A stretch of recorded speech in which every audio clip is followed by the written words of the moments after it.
गुलबर्गा शहर से मीडिया जगत की एक बड़ी और खास खबर सामने आ रही है। आज गुलबर्गा के डॉक्टर एस.एम. पंडित रंग मंदिर में कन्नड़ डेली वार्ता भारती की कल्याण कर्नाटक एडिशन का बाकायदा लॉन्च किया गया। ये लॉन्च प्रोग्राम शनिवार सुबह 11 बजे शुरू हुआ, जिसमें शहर की कई मशहूर और अहम शख्सियतें शामिल रहीं।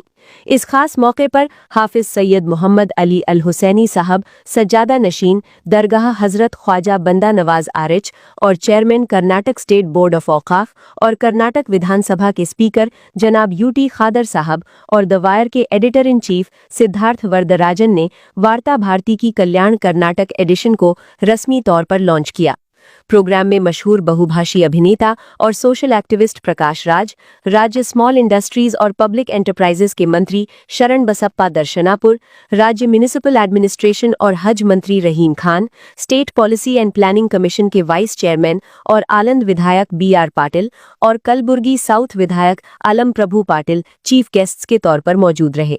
डायस पर विशेष मेहमानों में आलंद के तोंटादार्य अनुभव मठ के कोरणेश्वर महास्वामी जी, कलबुर्गी के बिशप आर.टी. रेव फ्र रॉबर्ट मिरांडा, अनादूर के venerable Bhante Vara Jyoti, social activist K Neela, किसान नेता Chamaras Malli Patil, DSS state convener D G. Sagar और एक्टिविस्ट कम सिंगर अंबन्ना अरोलीकर शामिल रहे। इस मौके पर वार्ता भारती के founder director Yasin Malpe, media communications के चेयरमैन एच.एम. अफरोज और एडिटर इन चीफ अब्दुस सलाम पुथिगे भी मौजूद रहे। प्रोग्राम में प्रोग्रेसिव विचारधारा से जुड़े लोग, सोशल एक्टिविस्ट्स, किसान मजदूर नेता, छात्र संगठन के कार्यकर्ता और मुख्तलिफ जिलों और तालुकों से आए पाठक और दर्शक बड़ी तादाद में शामिल हुए।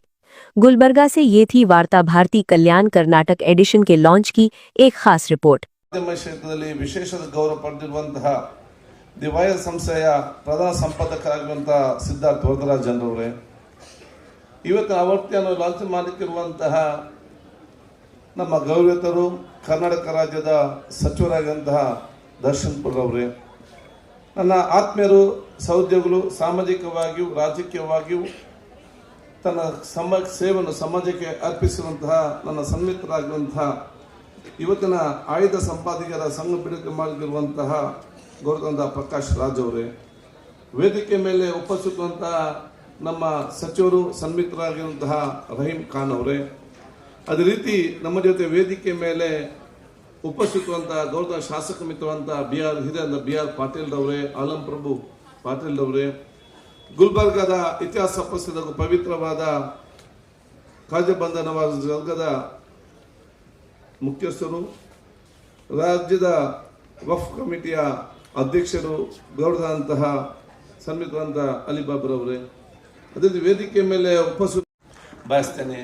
ಸಮಾಜದಲ್ಲಿ ಶಕ್ತಿ ಇಲ್ಲದವರಿಗೆ ಮತ್ತು ಧ್ವನಿ ಇಲ್ಲದವರಿಗೆ ಒಂದು ಧ್ವನಿಯಾಗಿದ್ದುಕೊಂಡು ಸಮಾಜದ ಎಲ್ಲ ವರ್ಗದವನ್ನು ಪ್ರೀತಿಸಿ ಸಮಾಜದ ಸೌಹಾರ್ದತೆ ಮತ್ತು ಸೋದರದ ವಾತಾವರಣ ನಿರ್ಮಾಣ ಮಾಡಬೇಕಂತ ಹೇಳಿ ಈ ಸಮಾಜ ಮತ್ತು ದೇಶ ಕೊಟ್ಟಂತ ಒಂದು ಪತ್ರಿಕೆ ಕಳೆದ 23 ಭಾಷೆಗಳಲ್ಲಿ ವಾರ್ತಾ ಭಾರತಿ ಪತ್ರಿಕೆ ಕೂಡ ಒಂದಂತ ಹೇಳಲಿಕ್ಕೆ ನಾನು ಇವತ್ತು ಬಯಸಿ ಅವ್ರನ್ನ ವಿಶೇಷವಾದ ಅಭಿನಂದನೆ ಶುಭಾಶಯ ಸಲ್ಲಿಸಲಿಕ್ಕೆ ನಾನು ಇವತ್ತು ಬಯಸ್ತೇನೆ.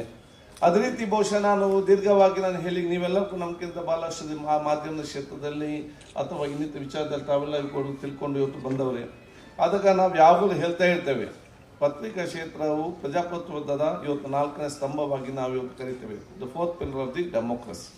ಯಾಕೆಂತ ಹೇಳಿದ್ರೆ ಅದು ಕೇವಲ ಜನರಿಗೆ ಮಾಹಿತಿ ಕೊಡುವ ಅಂತ ಒಂದು ಮಾಹಿತಿ ಸಂಗ್ರಹ ಮಾಡಿ ಕೊಡುವಂಥ ಮಾಧ್ಯಮ ಅಂತ ಮಾತ್ರವಲ್ಲ. ಅದಕ್ಕೆ ಪತ್ರಿಕೆ ಕೆಲಸ ಬರೀ ಒಂದು ಮಾಹಿತಿಯನ್ನು ಜನರಿಗೆ ಕೊಡುವಂಥ ಮಾತ್ರ ಒಂದು ಕೆಲಸ ಅಲ್ಲ.